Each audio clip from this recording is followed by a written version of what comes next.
Good afternoon, and welcome back to our Global Politics of Artificial Intelligence course. It is now time for session 4. There are a lot of headlines out there that emphasize Chinese dominance. We can read, should Africa be worried about Chinese tech dominance? Chinese tech ignored by the West is taking over is taking over Africa's cyberspace. Has China already won the battle for Africa's internet? Chinese smartphone brands dominate African markets, and so on and so on. A lot of headlines out there emphasizing Chinese dominance in Africa when it comes to digital infrastructure or tech or ICT. How much truth is there to these headlines? Well, I will argue that it is a mixed picture. So let us see what this is all about. We see that the great powers are scrambling to visit the continent. 2023 started off with an unprecedented focus on Africa among the great powers. According to custom, Chinese Foreign Minister Xi Jinping did his maiden trip to Africa, which is not so unsurprising. But Russia was seeking support amid the war in Ukraine, and the United States was displaying a historically unprecedented diplomatic focus on Africa, sending around 30 high-level diplomats to the continent in the first quarter of 2023. And then we have the topic of US-China rivalry. The United States and China now compete for centrality in 4 interrelated networks: infrastructure, digital, production, and financial networks in the global capitalist system. We see the emergence of new core economic processes in the world economy associated with the digital age, and how the United States and China try to capture those very processes. Digital platforms integrate technology stacks of critical infrastructure, hardware, and software, and offer exclusive control over network flows. Platforms are thus not free markets, but they are rather seen as fiefdoms offering exclusive control.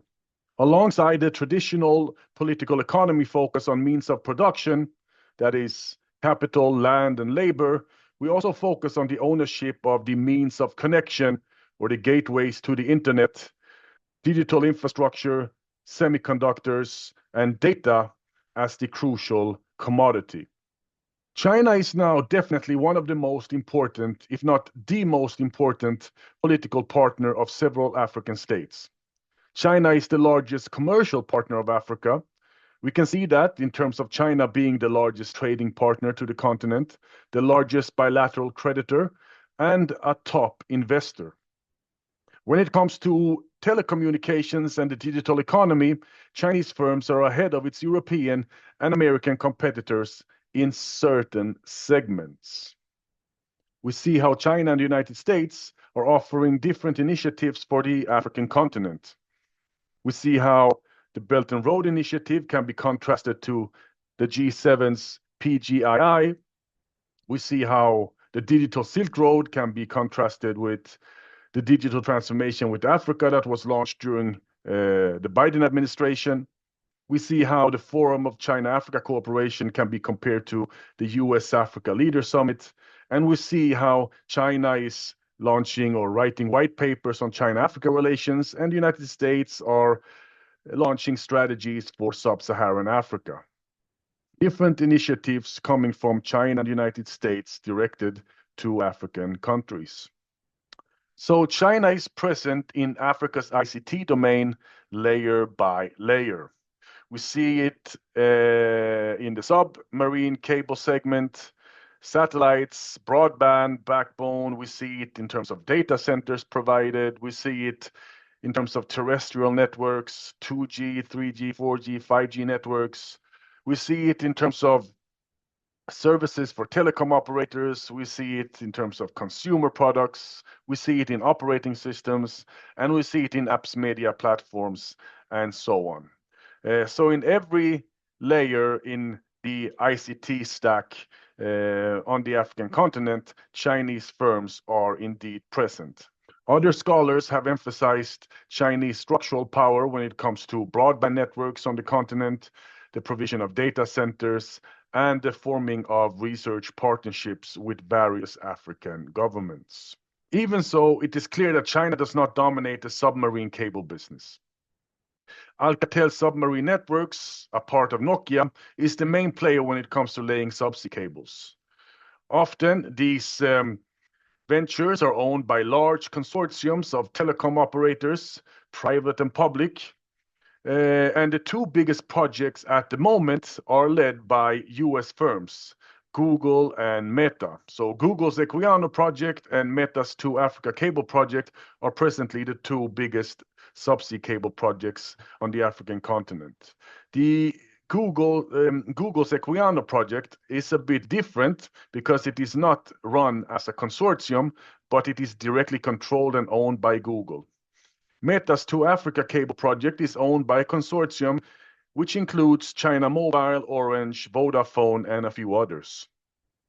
China, however, has constructed the Peace Cable and the Sail Cable connecting Asia to Africa and connecting Africa with Latin America. And this was carried out by H&M Tech and owned by Chinese entities. When it comes to terrestrial networks, Huawei and CTE have indeed been instrumental, and they have laid down necessary internet infrastructure across the continent. These are often government-led infrastructure projects that come with much-needed financing from Chinese development banks that are then tied to Chinese firms. Western firms like Ericsson and Nokia do not offer similar package deals, and it is often claimed, but not verified, that Huawei accounts for around 70% of 4G network components in Africa. This is a figure that we come across quite often. 70% here, 70% there, 70% here, 70% there. MTN, the South African telecom giant, has revealed that they will use Huawei as the number one 5G supplier in 13 countries. But it's not only China, it's not only Huawei. South Africa, Nigeria, and others, they deploy what is called multi-vendor strategies, or rather the telecom firms deploy multi-vendor strategies. So alongside Huawei and CTE, we can also find Nokia and Ericsson providing telecom infrastructure and 5G network equipment throughout the continent.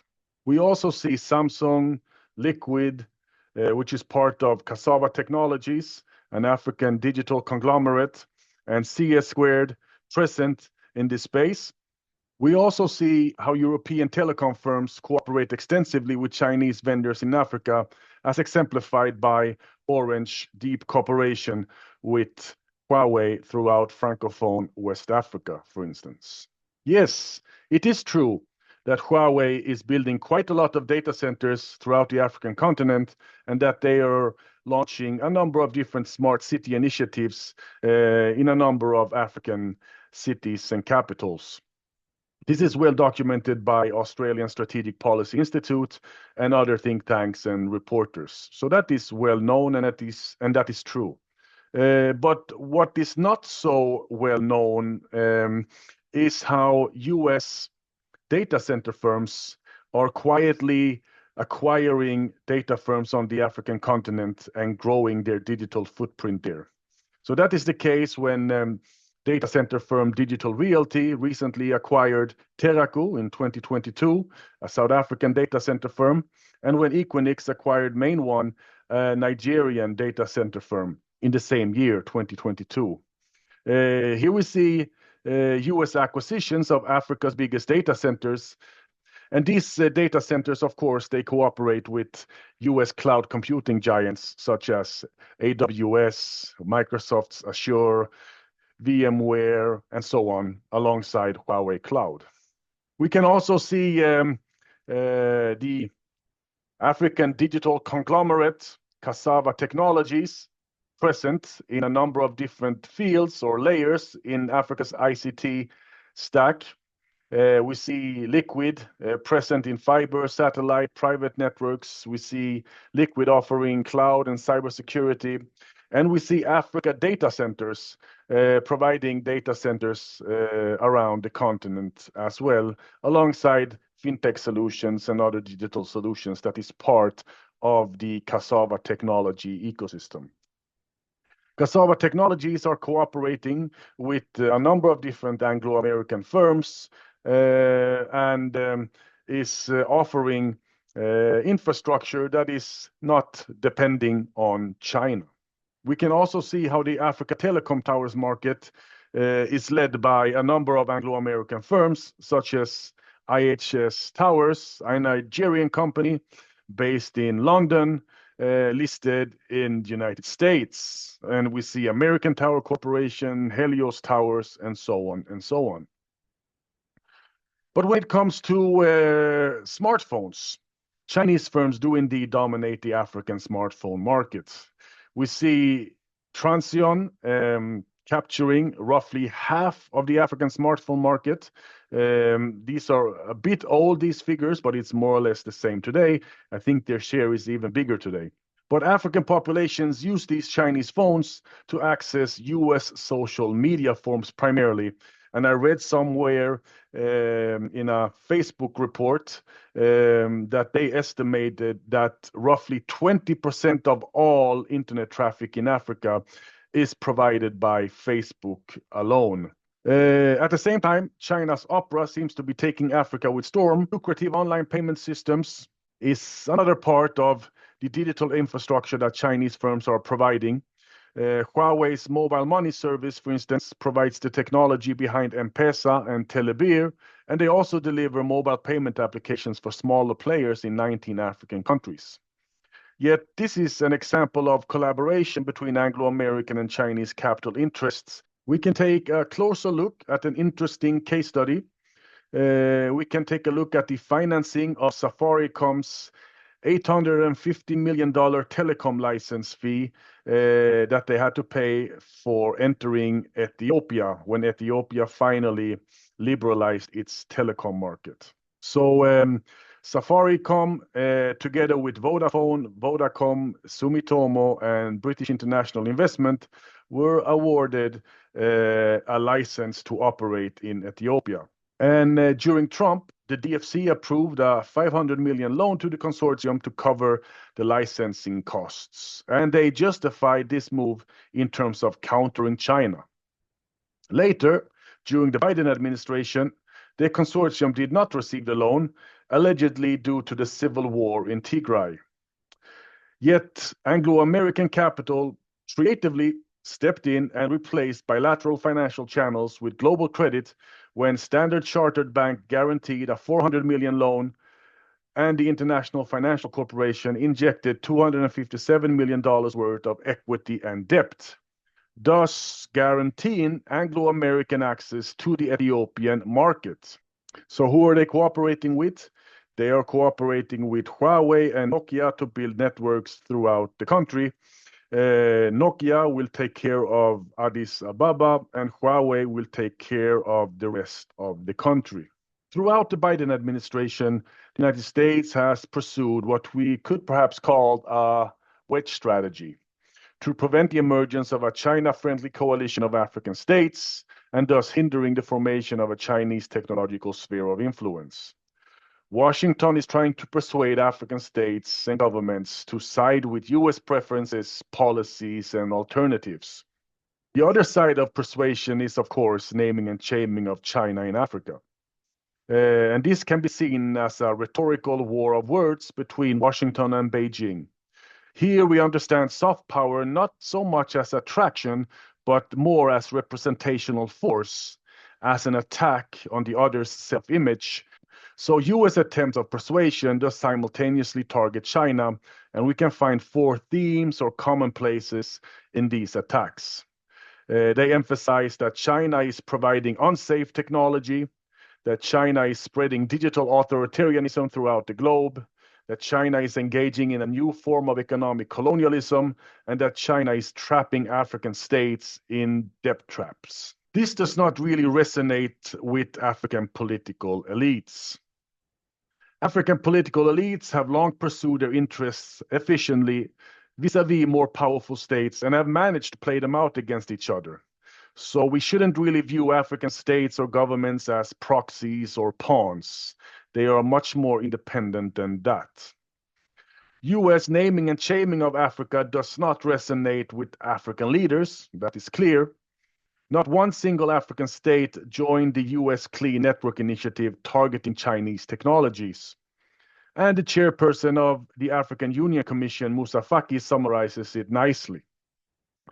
Africa refuses to be seen as an arena for influence struggles, referring to the so-called new Cold War between the United States and China and great power competition and so on, or a new scramble. Instead, we are open to cooperation and partnerships with everyone, as long as they respect our principles, our priorities, and our interests. The US naming and shaming of China connects to the US master narrative that depicts China as challenging the international rules-based order. We can see more empirical examples where Chinese internet and technology governance norms translate into African legislation in the form of social media, censorship, or cybercrime laws that are modeled on illiberal Chinese practices. Zimbabwe agreed to send biometric data, for instance, on its citizens to Chinese firm CloudWalk, and this is to develop facial recognition algorithms that can recognize different ethnicities. This enables the dissemination of CloudWalk's AI technology for both profit and emulation of China's digital surveillance system, and is another example where we see Chinese practices, norms, and models disseminated across Africa. But we also see that dependency on Western firms equally prevents sovereign control, local ownership, and sensitivity to local contexts as African countries become subject to algorithmic colonialism driven by corporate agendas. At the aggregate level, digital development is not dominated by China, but takes place within the exploitative uniformity of global capitalism, where Western, Chinese, and other global and local firms and a variety of other stakeholders compete and collaborate for profit and for the digital transformation of African societies and economies. And that's that. All the best. Bye-bye.